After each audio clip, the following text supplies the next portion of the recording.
Hey, Montel Williams here. Look, I've got some incredible news to share with you. I want to tell you about my brand new book that's coming out that's called The Sailing of the Intrepid. Now, this book is more than just an historical account.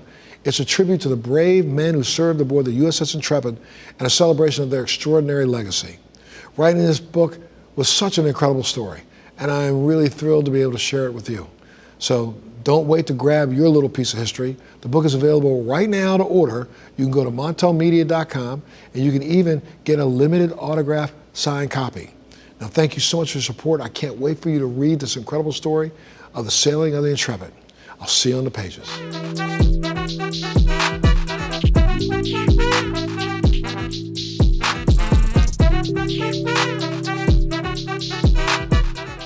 Hey guys, welcome to this edition of Free Thinking with Montel. I'm your host, Montel Williams, and today we're peeling back the layers of a powerful, complex, and incredibly timely topic, the Cuban-American refugee experience.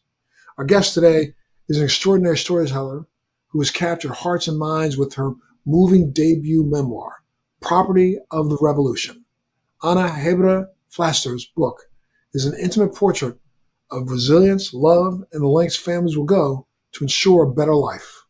From fleeing Cuba at the tender age of 5 to building a thriving Cuban-American family years later, Ana's story underscores the power of the human spirit and the importance of preserving identity even when the unthinkable happens. Ana, thank you so much for being a part of our show today with Free Thinking. Thank you so much, Montel. It's wonderful to be here. It's so good to have you here. And again, your book is out now. But before we talk about that, let's start at the very beginning. I mean, you fled Cuba at the age of 5. Can you share a little bit about what that experience was like for you and what it was like for your family to rebuild their lives in a completely foreign land? Sure, that's a good scope of what the book is about. Yeah, my parents had. I was 5, almost 6, when this happened to us in 1967, and my parents had, like most Cubans, supported the Castro revolution, or it was a revolution. He was one of 3 fronts, actually, that was fighting the revolution to try to get rid of Batista. So my mother in the late 50s had risked her life even for the revolution. She had collected bonds, money, and medicines for a year or 2, trying to get them to the rebels. And so I'm only giving you that background because starting from that, I think you can appreciate better the betrayal that they all felt when, instead of a democracy and restoring the 1940 democratic constitution, which was what he had promised, they ended up with a worse dictatorship. And there were many things. I've always been fascinated by what triggered each of them when they made that realization and realized they were going to have to do the unthinkable, which was to leave their beloved barrio, 4 generations of family. Latino culture, especially then, you don't go far. You stay. When you get married, you stay close by. In the United States, we're used to heading off to another state because there's a job or a school opportunity, and that just didn't happen. So the concept of leaving family, probably forever, because you knew they wouldn't be coming out and you wouldn't be going back in, was enormous, especially leaving the viejos. The viejos are the elders in our family. My memory of that last night is actually the seed for the book and the seed for the title, because one of the things I remember when the guard arrived with our exit papers so that we could finally leave. My parents had been waiting for 3 years. They didn't even know if we would be able to leave. They took an inventory of everything in the house because nothing could be sold or given away when you declared yourself an enemy of the revolution, basically, in order to be able to leave. They came and they did an inventory of everything that was in the house. So the day that your visa arrived, whenever that was, everything had to be there. And the president of the Committee for the Defense of the Revolution on every block would come and make sure that everything was there and that you hadn't given anything away. When he took us out to the street, I remember very clearly him sealing up our house with a banner and I couldn't read. I didn't read then. And I remember him slapping the door, that sound that made. And it was almost violent to me. It really stuck with me. Years later, I learned that the banner read "Property of the Revolution." Um, and then that began our journey into America, because 48 hours later, we had to be at the airport. My parents were interrogated all night long. I have memories of that as well. Um, in the morning, we boarded one of the Freedom flights, LBJ's Freedom flights, which ended up being the largest airlift in American history, with about 300,000 Cubans being flown into Miami in about an 8-year period. Um, and so we got on the plane in the morning.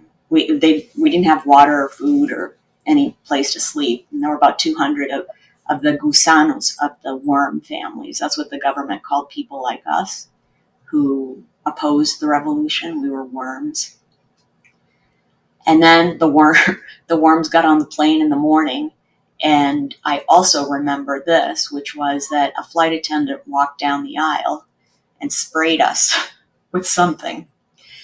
Um, and when I brought it up to my mother once, she laughed, but I could still hear the slap in the face that must have felt like to all of them.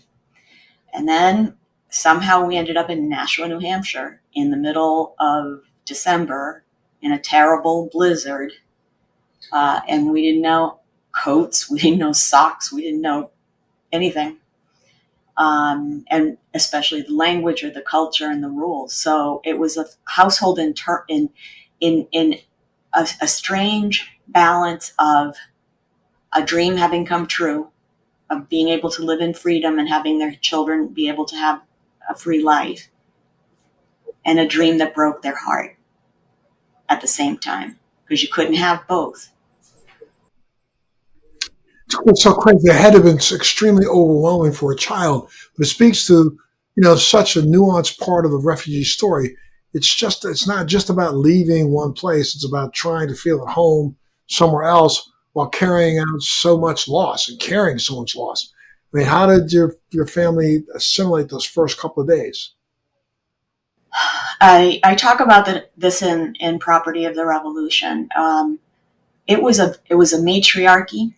My mother, it was in the house. It was my mother, my father, my aunt, who is my was my mother's sister, her husband, their children, and then 3 of us. So it was a big, family, very tight. Women were really strong, and the whole approach all the time was ponte guapa, make yourself brave, ánimo y adelante, spirit and onward. We won. We beat Castro. We beat communism. Look at us go. Superheroes. But I knew that there was something else going on, because I would find my mother crying in a room, and she'd say her back hurt. And my grandmother didn't stop crying for a year, I think. We shared a bed. And at 6 years old, I went to bed every night with her. We would pray, and she would start crying, and I would, put my arm around her. That's how we fell asleep. I would feel her crying. My father it was 1967. There were lots of jobs in Nashua, New Hampshire, lots of factory jobs, with which refugees and immigrants, that's how we get started. You don't need English usually, or not much. My father was working constantly. For many years, he worked 2 shifts in a row. I remember driving with him down the center of Nashua. They were building an IHOP, and he pulled over, got out, and talked to the foreman to say that he could work, and that he had done plumbing in Cuba. Um, so, but the good thing was that we had each other. And it was a very tight family. We had lived next to each other. My grandmother always lived with my parents, even after they got married. After she passed away, they moved in for the first time by themselves. and they'd been married for 45 years. They'd never lived, as a couple. Because in our house, we had 3 mothers, 2 fathers, and cousins that were primo hermanos, cousin brothers. They're like brothers. You grow up together. And so in that sense, even after a few years, they had earned enough to buy a duplex, a little yellow duplex. And we basically recreated the lifestyle of a Cuban family in the middle of New Hampshire with, you went back and forth. Your friends went back and forth. If you didn't have Coke in the refrigerator, you went next door and got Coke in the refrigerator. If you didn't like what they were eating, you went over to your aunt's. If your mother, was scolding you, you went for refuge with your aunt. So there were a lot of great blessings, just blessings that we were all able to get out, number one. Sure. Again, the book is called Property of the Revolution. And in the book, storytelling plays such a strong role in preserving your family's identity and your family's heritage. Why do you believe so much in storytelling as being such a vital part of the immigrant story? It it kept a world alive. It kept a culture alive. There wasn't a day that went by that those viejos didn't gather around the table and talk about Juanero, the barrio. The women never stopped writing to each other. Those letters were read out loud and sustained the family because you mentioned identity at the beginning of the talk, and they were determined to hang on to that identity and to make us love it, to make us identify with it. And I think that was the source of all the storytelling. My grandmother never spoke English. So another part of the storytelling, for her to know all the stories, everything had to be in Spanish, you know. So we kept the language alive. So between the stories and Spanish and the number of people in the house, even though we were the only Latinos for, who knows, maybe in all of New Hampshire at that time, and there was no Spanish TV or radio or anything like way of getting books, we had a little island of Cubanness in the middle of all that snow and ice, and it was our refuge. I feel that stories, especially for refugees and immigrants, they are our heirlooms, the most precious heirlooms that we will ever have, because they teach us who we were, how we got to where we are, what our values are, so that when you face the moral dilemmas that life puts in front of you, you have a foundation. And I think for me, that all came through stories. Wow. Well, the refugee experience that you've described feels especially pertinent right now, given today's political landscape around immigration. I mean, I was struck by a part of your book where you discuss the blurred lines between immigrant, migrant, and refugee. Can you share why you think it's important to make those distinctions? Yeah, that's a great point, because it runs into the problem of the good immigrant, bad immigrant that sometimes gets floated out there. Um, Meaning, there's some people who feel are fine with certain immigrants coming in, but not other immigrants. And in their heads, there's a good and a bad immigrant. But we have words for a reason, I think, right? There is a distinction between a refugee, a migrant, and an immigrant. A refugee generally doesn't want to leave home. They are forced to leave home. They can't stay. There's a great poem, can't remember the poet's name, When Home Won't let you stay, and when home is the mouth of a shark. I think that might be the title. But refugees generally can't stay. Their departure is sudden. It's with absolutely nothing, and with the most likely not being able to return, not being able to see those people again. A migrant is somebody that's able to come and go. Nobody's going to stop them, hopefully, coming and going. And an immigrant will generally, um, find a way to. They're coming for the purpose of making a better life. They might be fleeing political things as well, but generally, an immigrant is someone who uh, wants to make the journey, believes that the future will be better, and is willing to give all that requires to make a new start. So, Anna, as someone who's lived through that kind of displacement, what message do you want to send to listeners who feel they're removed from, these discussions about immigration? You mean what message to the refugees and immigrants who are here? Yeah, the ones who are listening to this conversation. Yeah, I think that we are America's superpower. I think that the courage it takes to do what people who leave their homes under whatever circumstance is an amazing thing, and we're all somehow connected to that story. It's shaped the country.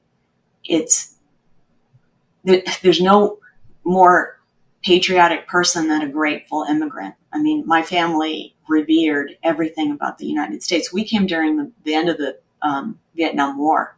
But don't you feel like right now that there's a complete lack of respect for those people who are immigrants these days? Complete. What's happening with this? The father from Maryland Right. right now. Uh, it's a disgrace. It's a disgrace that this is happening. That human beings are treated this way. That people who came legally and are following the rules. That's one of the things that was very important in our family. Follow the rules. Be honest. Um, be patient.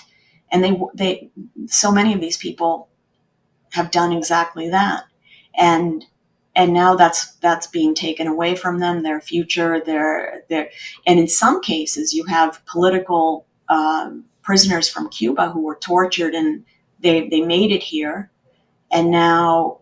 But I find that, it just blows my mind. I have several Cuban friends. I live in the Miami area, and several Cuban friends, and I was shocked at how adamantly they supported the side that's right now trying to throw you out. Yeah, there's that. There's I've heard Montel. I've heard Cuban relatives and friends from Miami say that they're not like you. They're not like we were. That they don't want to work. That they don't really care about democracy. Um, now, You saying that about other Cubans? yes, the Cubans that are coming, that came recently. But I'm talking about the Cubans who have lived here for the last 20 years. It's almost like some people seem to think that because, how do I put this? You know, there is a definite color difference in Cubans. Depending on the color of your skin, the easier your assimilation has been. Absolutely. But now you've got groups of people who are looking at you and trying to figure out if they can determine whether or not, is the texture of your hair, is that, maybe you're not really white. No, you're Cuban. But that handwriting has been on the wall. That's always been here. Yep. All of a sudden, it's like some light bulb is going off, as if people are starting to recognize, oh shit, they put me in that category too. Yep. I mean, does that not throw you a little bit? Well, yeah. My brother Sergio was in law enforcement for 25 years, and he worked with the DEA, and he worked with um, on SWAT and undercover, and he's afraid of not having a passport on him, or not having something really concrete. And that's a horrible feeling to have. And everyone now, I think, is in the same bucket, but still in Miami, in the strongholds. there's always been a separation, and it's racial, but it's also socioeconomic. And in every wave of Cuban immigrant that's come here, Cuban refugee, rafters, migrants, whatever, there's been a separation. And that's why often, I don't know if you've noticed this, that when you're talking to Cubans, sometimes they'll say, well, when did you come? And they want to know because they know that the year that you came says a lot. If you came before 1959 or soon after, you were wealthy. If you came in the late 60s, you were more working class, like us. My father was a forklift driver. If you came in 1980, you were one of those bedraggled, sunburned Cubans who got, maybe you were released, as Castro did in many cases, from a psychiatric ward or from a high maximum security prison, and they were treated a certain way. So there's always been, and then the 1994 rafter crisis, same thing. And then these people now. I think that there are divisions within the Cuban American community. And while I respect some, because I don't live in a heavily Cuban American area, I don't have daily contact with the people that have been coming recently. There's anger because there are people in Miami who were part of the torture system. And there's been a phenomenon where people who were tortured in prison as political prisoners are running into their torturers in the grocery store. Or somebody who was at the top of the Communist Party in Cienfuegos is now retired comfortably. This is after decades of slamming the United States and America and democracy and whatever, and they're here. So I don't see that personally face to face, but they do. And so I can see why some of them think that way. But this happened to us when during the 1994 crisis. I remember having hearing a conversation of Cubans in the kitchen. They'd all come the same way on the freedom flights, and they couldn't understand why some of these people had gone back when they were held at Guantanamo, because 35,000 people came in the 1994 crisis. And some, at one point, the soldiers lowered the fences and cleared the minefield because there was unrest building, because months and months had gone by. Many of them were very young, like my cousin, who was one of the people who crossed back into Cuban territory. And that was the conversation that I overheard, where people were saying, well, then he didn't really want to come. He didn't really, hate that kind of life. And I said to my father afterward, I didn't interrupt during the conversation, I said, don't you remember? Don't you remember what it was like to be 17 away from home? And I mean, he wasn't 17 when we came here, but they forget what it was like. And you have to remind them.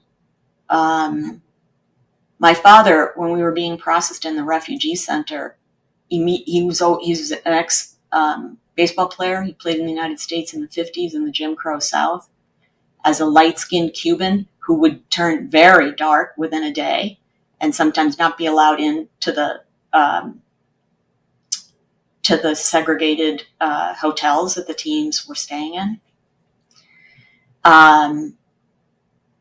Anyway, I think you have to remind people of that, and some people are afraid to bring that up to their especially their older Cuban relatives. I did want to say that the Afro-Cuban community, I work with a group out of Boston, and it is very racially mixed, and it is very committed to conveying the human rights violations that are taking place in Cuba, the screams for political change that are coming out of Cuba, the 1,000+ political prisoners in Cuban jails right now, and the leaders of that are Afro-Cubans. And I think that there's a huge amount of respect and pride for that leadership right now. I don't. One of the most moving aspects of your memoir was the role that women played in your family as part of the backbone of the story. Tell us a little bit about that matriarchal glue that seemed to hold everything together. You're right, it was glue. It was the magic that made everything happen. First of all, there were three women, mother and the two daughters. All of them very, even though my grandmother was grieving for a long time in her unique way, because she never saw her father or her brother again. Um, they were even abuela was very, very strong in her own way. Um, Beginning with, when we talk about the matriarchy, when my mother decided to leave Cuba, my grandmother didn't want to go. She wanted to stay and to take care of her very old father and stay with her brother. Her brother said to her, "You have to be with your daughters, because when they get there, they're going to be working. Who's going to take care of all of those kids?" So she sacrificed enormously to take care of us, and she raised us. We were never alone, never.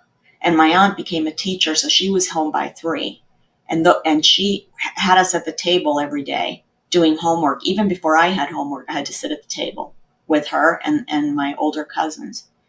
My grandmother, cooked, cleaned, uh, but and served us food when we had no money for food. It was eggs and rice and eggs and forever. Um, and then my aunt, the two sisters were very different, very, very strong, but very different. But they shared one thing, the love for the family and the conviction, the story that I was telling you about before, this origin story. We won. And when we faced racism, because we did, especially my father, it was feel sorry for those ignorant people. So they shaped the way that the bad things were handled at home. Um, Now that had a cost, because later on, I mean, I buried so many memories, and they only came back when my daughter turned my age, the age I had been when we left.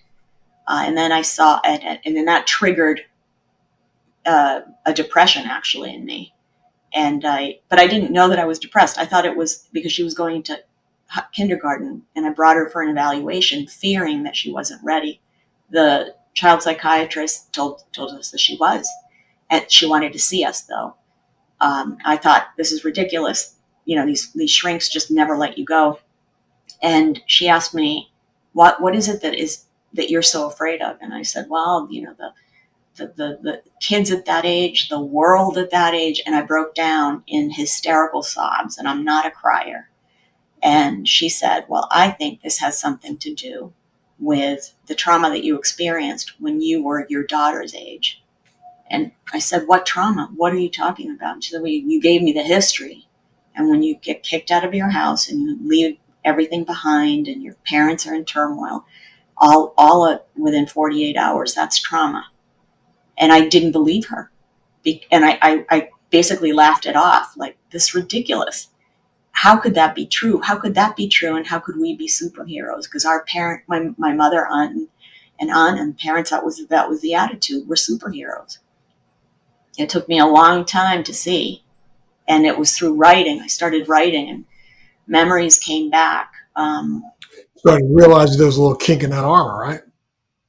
Yeah, huge kick. So the stories, we were talking about stories earlier, the stories that saved us cost something, because looking back at that story and seeing the holes in it means you're weaker, right? You have to face that and see a more complex picture.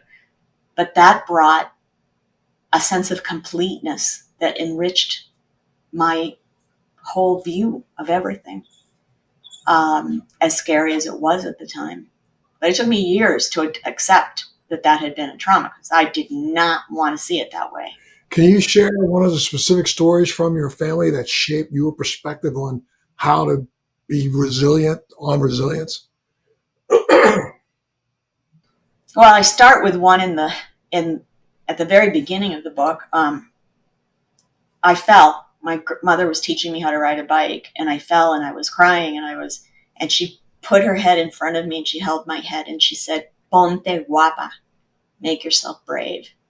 And that was the rest of my life. That mantra, because it turns out you can make yourself brave, to some extent when you need to, as scary as it can be, and knowing that makes it even more possible, or hopefully likely. As far as the viejos and what they, here's one. My mother, I told you, was in a revolutionary group in the 50s. After the revolution, when Fidel came into Havana, there was mayhem, and they were killing guards, Batista guards, policemen, whatever.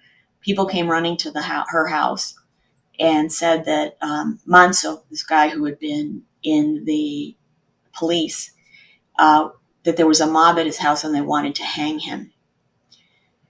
She ran there, and there were guys with guns and a rope. And Manso was just sitting in his living room with his wife next to him, very still. And she said that she was terrified, but she pulled rank the only way she could, or she knew. She said, I'm a member of el Directorio Estudiantil Revolucionario. And everybody here knows her. Oh, but by the way, it wasn't a gang from our neighborhood. They had come from someplace else. But neighbors were in that house because they wanted to help too. And she said, I outrank everybody here. This man is a decent man. And he saved, because he saved her once. She had been on a bus carrying all that money and the medicines, and she tripped coming off the bus. There were two guards right there, Batista guards, tried to arrest her. He happened to be coming down the street. He said to the guards, "I'm going to take care of this." And he pulled her away and saved her, because she would have been arrested.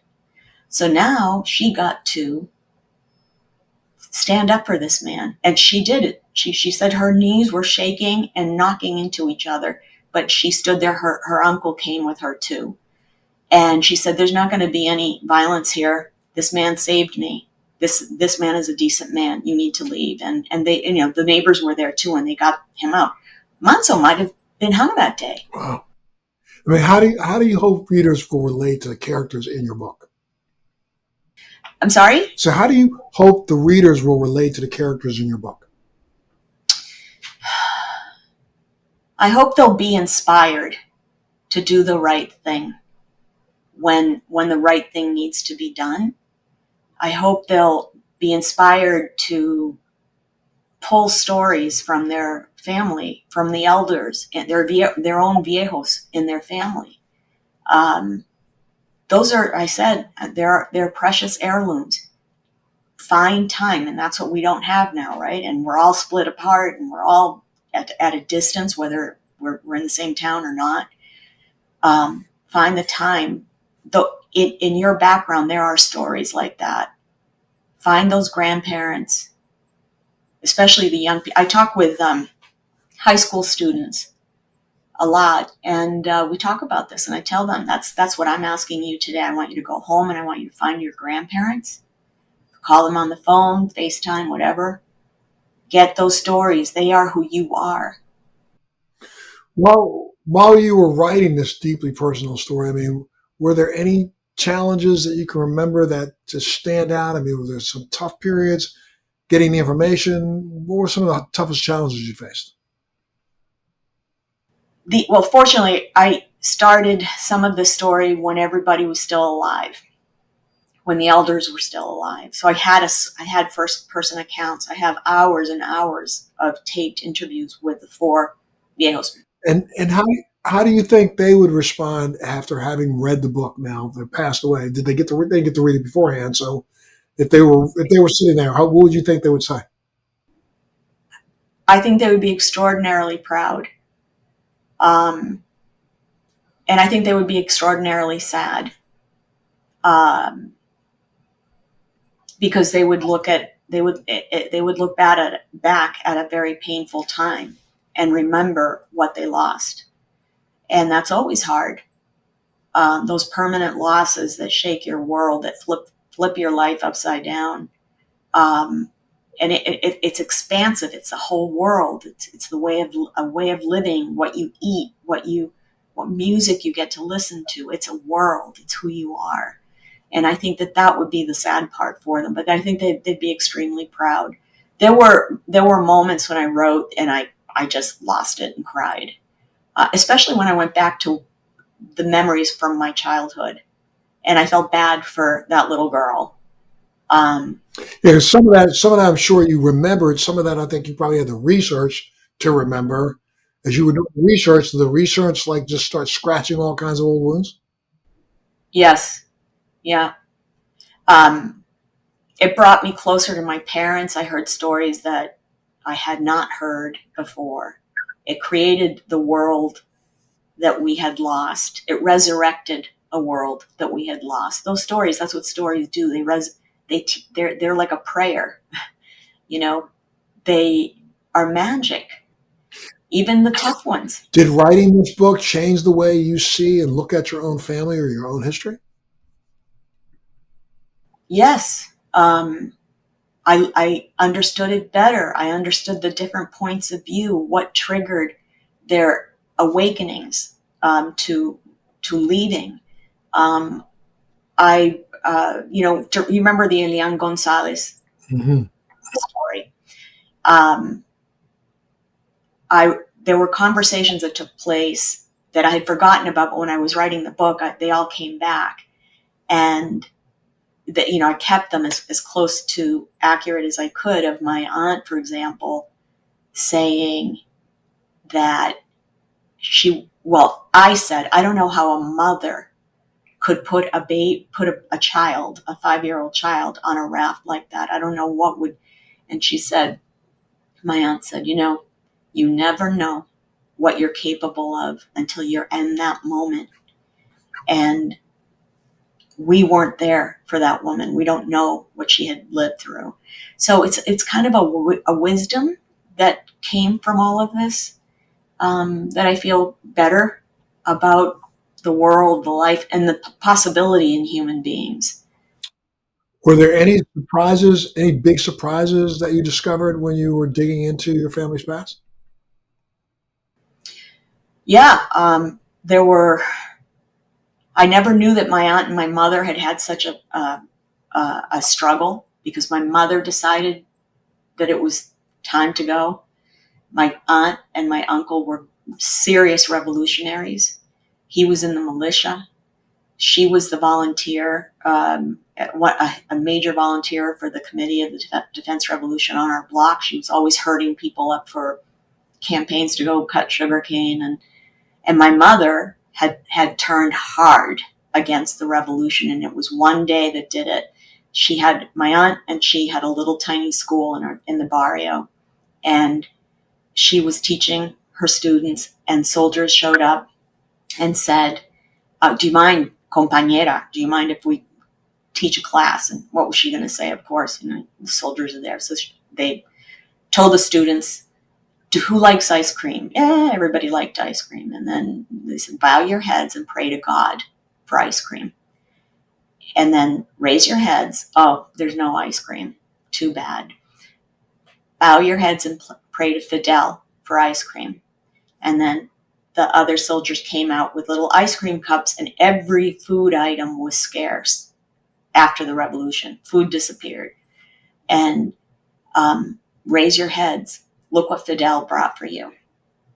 And it was at that moment that mommy knew that the indoctrination of the young would change society. And that's exactly why they were doing it. And that there was no morality above the revolution. Do you hope your book will resonate that same way though with new generation? Yeah, I want, I really, I didn't realize you live in Miami. But I had Richard Blanco, Obama, the second Obama administration, his inaugural poet.